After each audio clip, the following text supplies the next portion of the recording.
Để bà cho ăn nào, bà cho ăn nào. Để lên rau, bà lên rau bà cắt nhá.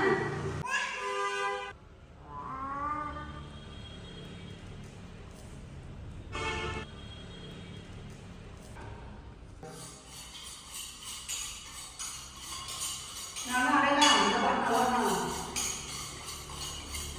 Em ơi, nào nào lấy vào con ăn nào. Nhanh lên. Ngồi xuống cho bà ăn. Bắt nha.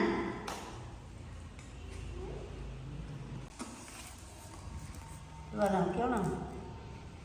Rồi. Chạy đâu đây? Con điên này. Đấy. Nào.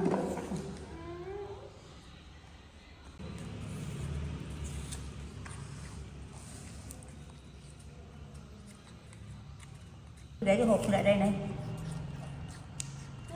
Tôi bà cắt cho.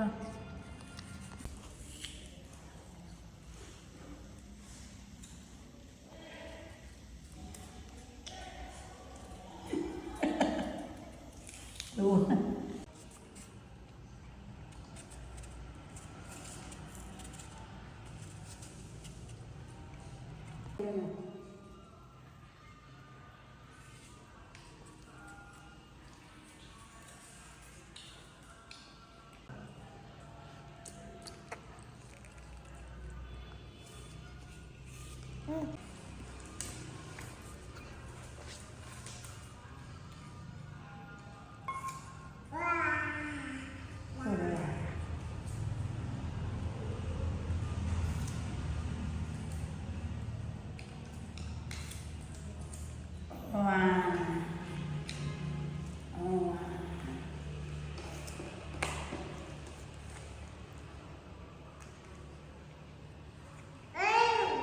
Nhận lại nha. Rồi. Rồi.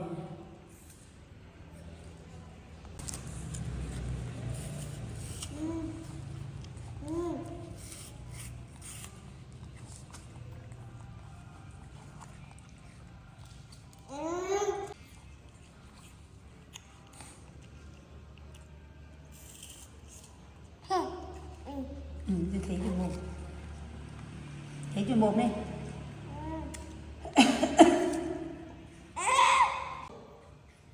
Không buồn. Cho lên không biết đâu.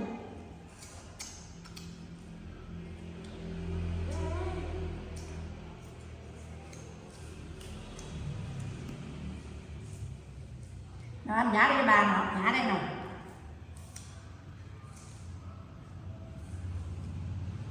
Cái đây là cô khỉ này.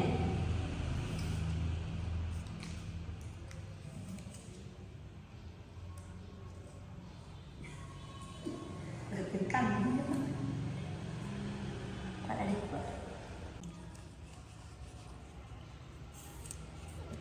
Đấy.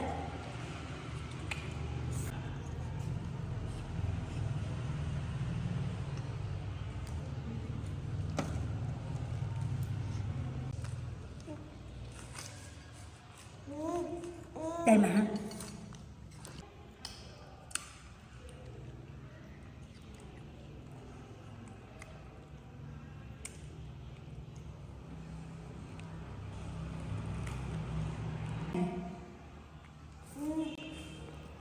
Nặng nó hụt trong mồm nó đến cái nhá này.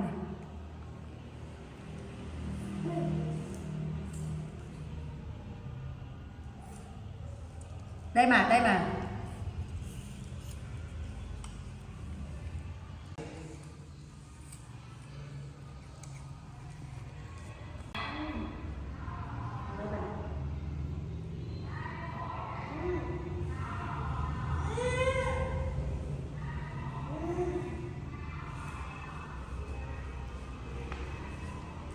Tôi lấy em bạn, tôi lấy chỉ bạn.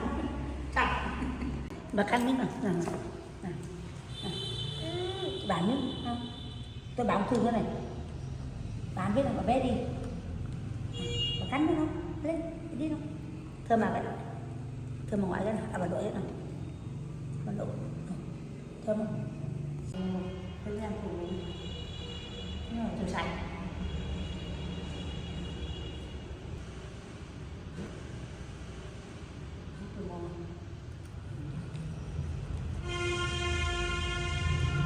Xin